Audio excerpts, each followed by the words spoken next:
Paano gumawa ng content na talagang papanoorin ng tao? Tara, pag-usapan natin yan. So yun na nga, no, marahil karamihan po sa atin or sa inyo dyan na gustong-gusto talagang maging content creator. Marahil na iinip ka, pero kung ikaw naman yung klase ng tao na gustong matuto at talagang open-minded ka, eto ang video na perfect para sa'yo, no? At na-upload ko na nga pala yung part 1 nito kahapon. Kung gusto mong panoorin, ilalagay ko lang yung link dito sa comment section. At yun na nga, no? Ang pag-uusapan natin ngayong araw ay ang tinatawag na mental game. Ito yung mga bagay na kailangan nating i-apply sa ating sarili bago tayo sumabak sa pagiging content creator. Para naman po, hindi masayang yung mga videos na ina-upload natin dito sa Facebook or kahit sa YouTube. These are the things that we have to understand bago tayo humawak ng camera. Before we even learn the technicalities, you have to understand. Number 1, know your why. Kailangan mong tanungin yung sarili mo, bakit gusto mong mag-shoot ng video? Bakit gusto mong maging content creator? Bakit gusto mong tumaas yung mga views mo?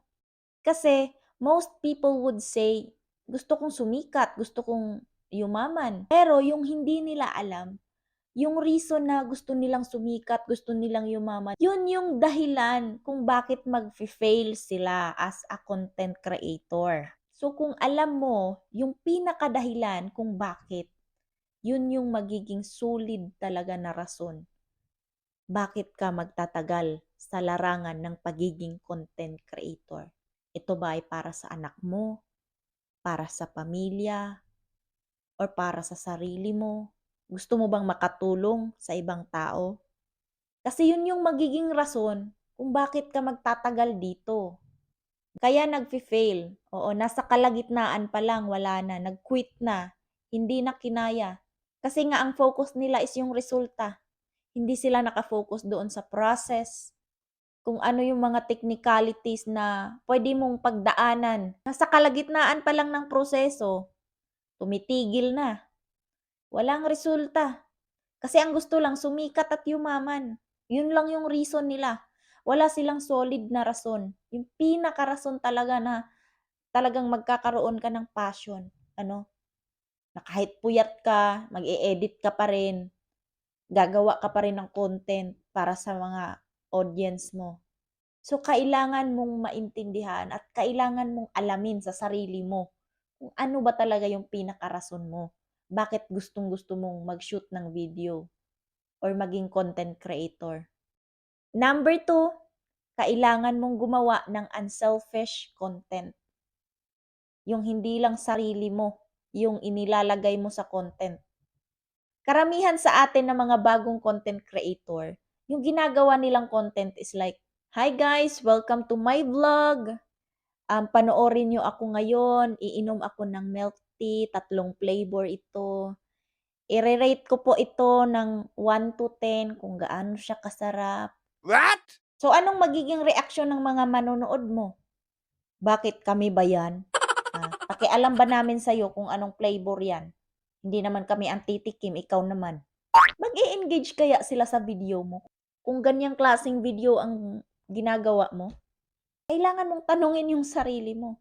Pero kung yung milk tea mo, ginawa mong content, this is how to create a milk tea worth 100 pesos budget. So may matututunan yung tao sa'yo, nakakapagbigay ka ng value, mag-i-engage talaga sila at magkakaroon ka pa ng loyal followers. Hindi lang yung tungkol sa sarili mo. Hindi, yung sa mga content mo, may natututunan yung tao, may mga napupulot na aral. First, you have to give tons of value to your audience before they even recognize you that you are valuable, na mahalaga ka, no? Hindi mo na kailangang i-follow to follow yan, i-engage to engage.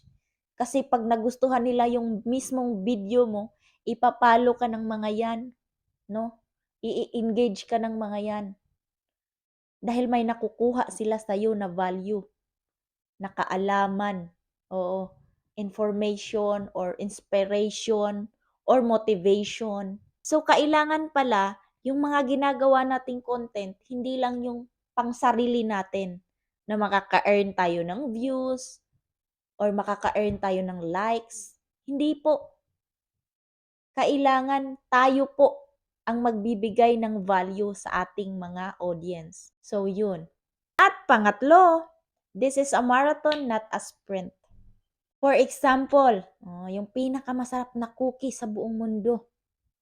Yung harina nun galing pang Italy, no? Binibake siya 9 hours, kaya siya best cookie. Pinakamasarap, no? So, paano siya magiging masarap?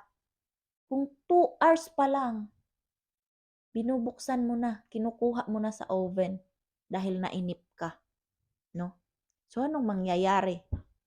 Magiging best cookie pa kaya siya? Isipin natin sila Kong TV, no? Kong TV spent 18 years sa pagiging content creator, sa pagiging vlogger, bago siya nag-boom, no? Ngayon, pa-vlog-vlog na lang siya, minsanan na lang, oh. Biruan na lang with the barkadas. So, sa 18 years na yon nahugob siya.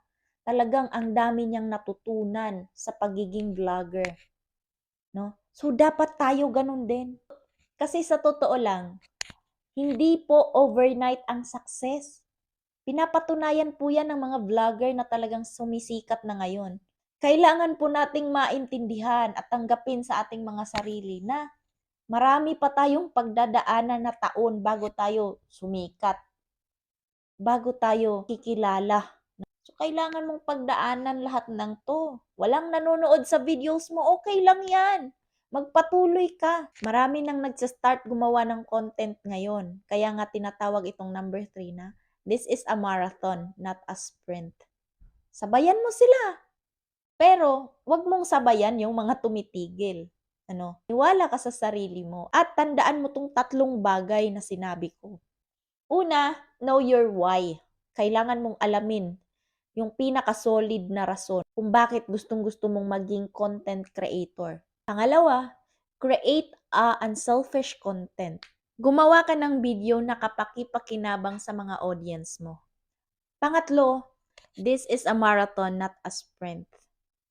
Tandaan mo to, kaya nagka-quit yung iba kapag nasa kalagitnaan na. Kasi, oo, you're doing the right thing, but you're not doing it long enough. 'Di ba? So, kailangan dito consistent. Oo, relate ako dyan. May mga araw talagang nauubusan tayo ng idea. May mga araw na talagang tinatamad tayo. Pinakauna, kailangan talaga nating malaman kung ano ba talaga yung pinakarason bakit natin gustong-gusto to. Bakit gusto nating mag-shoot, no? Bakit gusto nating maging content creator? Lalo na sa mga katulad ko na nagsa-start pa lang, no? Talagang pressure yun. Kasi nga gustong-gusto nating ma-monetize. Pero tandaan mo to, na nasa proseso pa lang tayo. Ang dami pa nating kailangang matutunan. And this video is for you. May mga videos pa po akong na-upload. Ewan ko lang kung napanood mo na. Pero if hindi pa, i-check mo lang ang aking profile. At yung mga mapapanood mo sa videos ko is tungkol po sa content creation journey. So yun lang. I hope na nagkaroon ka na naman ng idea and information at sana i-apply mo rin ito bilang ikaw ay nagsisimula pa lang sa pagiging content creator. At kung may mga information ka pang gustong malaman, mag-comment ka lang dyan sa comment section para magawa natin yan ng content sa mga susunod na araw. Please wag mong kalimutang i-like ang video na to, i-share, and yun lang. See you on my next video. Bye!